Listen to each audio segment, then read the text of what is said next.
Being strong is not a gift. For some people, it's a prison. His name was Daniel, 37 years old, project manager at a construction firm. Daniel was the person everyone leaned on. His colleagues came to him when projects fell apart. His friends called him when their relationships ended. His younger brother called him every time life got hard. His mother had called him the man of the house since he was 14. Daniel had never said no to any of them. Not because he couldn't, but because he believed that being needed was the same thing as being loved. So he carried everyone at work. He solved other people's crises, stayed late, covered for colleagues, took on extra projects without being asked. At home, he was the one who fixed things, physically and emotionally. His partner, Sarah, knew he was tired. She asked him every few weeks, "Are you okay?" And Daniel always said, "Yeah, I'm fine." Because he didn't know how to say anything else. Strength had been his identity for so long that vulnerability felt like failure. Year after year, Daniel kept carrying until one Tuesday morning. He woke up and couldn't get out of bed. Not because he was sick, because something inside him had simply stopped. He lay there for 2 hours, staring at the ceiling. Sarah was already at work. The apartment was quiet. He called in sick for the first time in 11 years. And then he just sat there. He didn't cry. He didn't panic. He didn't do anything. He just couldn't. That afternoon, his phone buzzed. His brother calling about a problem. Daniel stared at the phone, and for the first time in his entire adult life, he didn't pick up. He put the phone face down and sat in the silence. That silence was the first honest thing he had done in years. 3 days later, Sarah sat down with him. She didn't ask if he was okay. She already knew he wasn't. She said, "I need you to talk to someone. Not me. A professional." Daniel looked at her.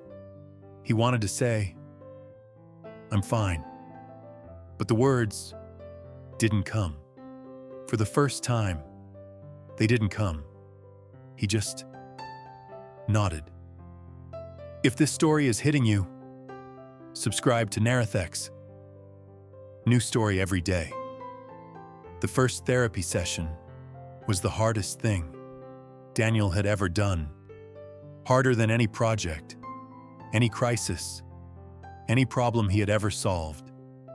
Because this time, the problem was him. He sat across from the therapist, and she asked, "What brings you here today?" And Daniel, who had answered every question for 37 years, didn't know what to say. He sat there for almost a full minute, and then, very quietly, he said, "I think I'm tired." The therapist nodded. Of what? He thought about it. Of being the one who's always okay.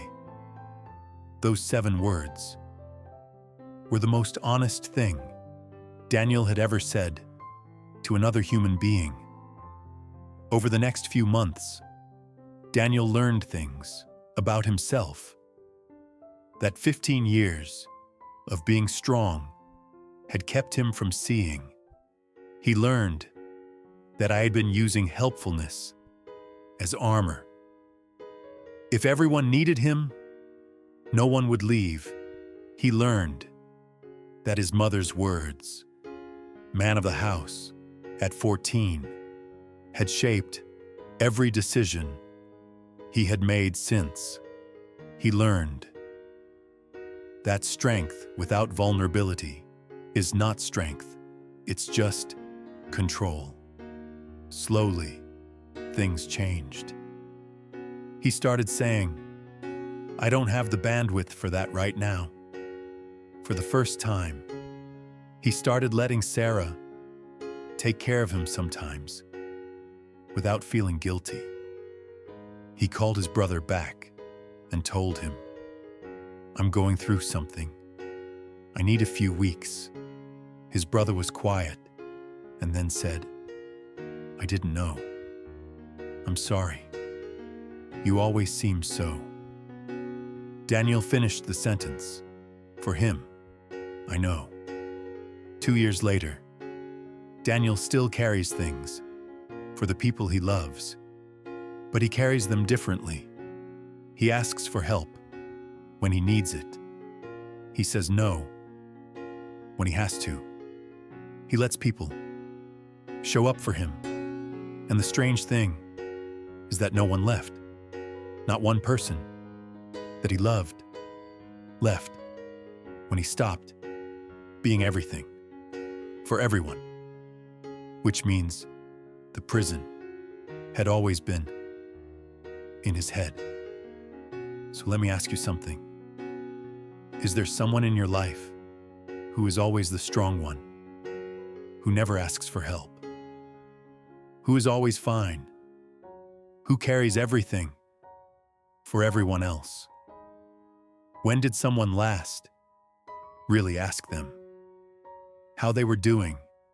And more importantly, if that person is you, when did you last let someone carry something for you? Asking for help is not weakness. It's the most courageous thing a strong person can do. This is Narrathex, where the story is the code, the lesson is the key. Subscribe and never miss another story.